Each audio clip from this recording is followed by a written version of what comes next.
কিন্তু আমরা তাদেরকে বলে দিতে চাই, আপনি মুসলমান, আপনি অরিজিনাল মুসলমান না, আপনি হিজরা মার্কা মুসলমান।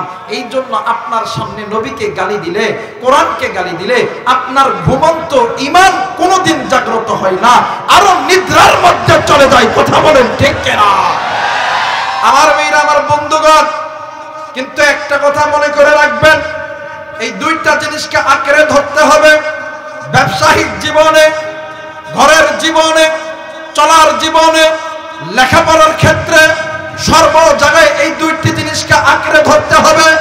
আর এই দুইটি জিনিসের উপর যারা আঘাত আনবে, আপনি আওয়ামী লীগ করেন, বিএনপি করেন, জামাত করেন, জাতীয় পার্টি করেন, আল্লাহ আল্লাহ নবীর বিরুদ্ধে কথা বললে ওই কুত্তাগুলোর জিহ্বা টান দিয়েছিল, বাংলার কুত্তা দিয়ে খাওয়াইতে হবে।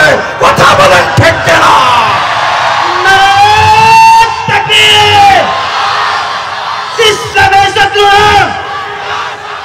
হুশিয়ার সাবধান, আল কোরআনের আলো, কোরআন সুন্নাহর আলো।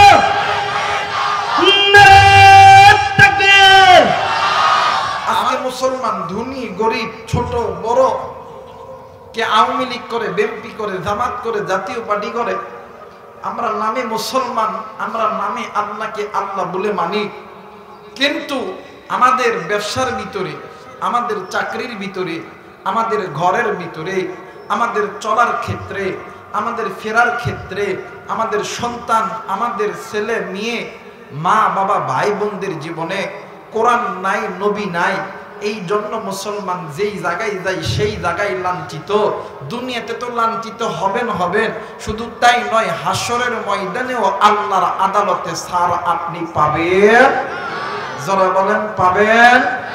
আমার মেয়েরা, আল্লাহ এই যে দুইটা জিনিস আল্লাহ নাজিল করলো, আমার বাংলাদেশে কিছু কিছু মুসলমানের সামনে যখন কোরআনের বিরুদ্ধে, মসজিদের বিরুদ্ধে, ওলামায়ে কেরামদের বিরুদ্ধে, নবীর বিরুদ্ধে যখন কথা বলা হয়, এক শ্রেণীর হিজরা লোক আছে। হিজরা লোক চিনেন বাদান আপনারা?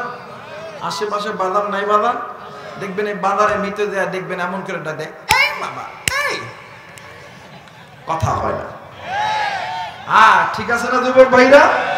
হিজরা তো চিনো ভাইরা, দেখবেন হিজরাটা দেয়, এই বাবা, এই কথা হয় না। আমার ভাইরা, কিছু কিছু মুনাফিক মার্কা মুসলমান, তারা জানে আল্লাহ এক, তারা জানে নবী আমার রাসূল, তারা জানে কোরআন আমাদের সংবিধান, এরপরও যদি নবীকে গালি দেয়, কিছু কিছু ইসলাম প্রিয় যুবক ভাইরা, কিছু কিছু ওলামায়ে কেরামরা যখন বাঘের মতন কথা বলা শুরু করে দেয়, তাদেরকে ডাক দিয়ে কই, ভাইরা আমার, আমরা কি মুসলমান না? কথা কয় দেখেন। কিন্তু আমরা তাদেরকে বলে দিতে চাই, আপনি মুসলমান, আপনি অরিজিনাল মুসলমান না, আপনি হিজরা মার্কা মুসলমান। এই জন্য আপনার সামনে নবীকে গালি দিলে, কোরআনকে গালি দিলে আপনার ঘুমন্ত ঈমান কোনোদিন জাগ্রত হয় না, আরো নিদ্রার মধ্যে চলে যায়। কথা বলেন ঠিক কিনা? আমার মেয়েরা, আমার বন্ধুগণ, কিন্তু একটা কথা মনে করে রাখবেন, এই দুইটা জিনিসকে আঁকড়ে ধরতে হবে। ব্যবসায়িক জীবনে, ঘরের জীবনে, চলার জীবনে, লেখাপড়ার ক্ষেত্রে, সর্ব জায়গায় এই দুইটি জিনিসকে আঁকড়ে ধরতে হবে। আর এই দুইটি জিনিসের উপর যারা আঘাত আনবে, আপনি আওয়ামী লীগ করেন, বিএনপি করেন, জামাত করেন, জাতীয় পার্টি করেন, আল্লাহ আল্লাহ নবীর বিরুদ্ধে কথা বললে ওই কুত্তাগুলোর জিহ্বা টান দিয়েছিল, বাংলার কুত্তা দিয়ে খাওয়াইতে হবে। কথা বলেন ঠিক কিনা?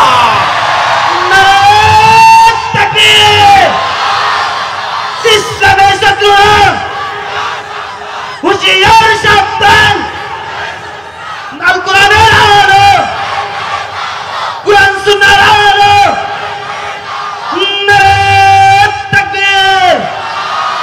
আমার মেয়েরা, আমার বন্ধুগণ, আর এই কোরআনের বিরুদ্ধে যদি কেউ কথা বলে, এই কোরআনের বিরুদ্ধে যদি কেউ কথা না বলে, বুঝবেন এদের মনের মধ্যে ওই হিজরা মার্কা সম্পদ আছে।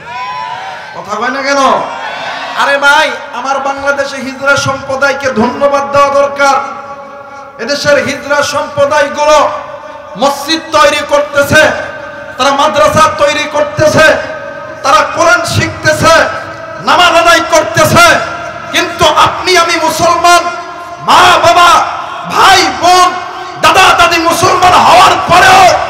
আজকে মুসলমান আল্লাহর ঘর মসজিদ থেকে দূরে থাকি, কোরআন থেকে দূরে থাকি, নবীর সুন্নাত থেকে দূরে থাকি, কিন্তু মুসলমান মনে করে রাখবেন এর দ্বারা আল্লাহর পক্ষ থেকে গজব তোমাদের উপর পড়বে, আল্লাহ ছাড় তোমাদেরকে দিবে না। কথা বলেন ঠিক কিনা? বলেন তো দেখি আপনার আমার রবকে। দুইটা হাত একটু নাড়া দেন, বলেন আল্লাহু আকবার। আর একবার বলেন আল্লাহু আকবার। হাত নামান।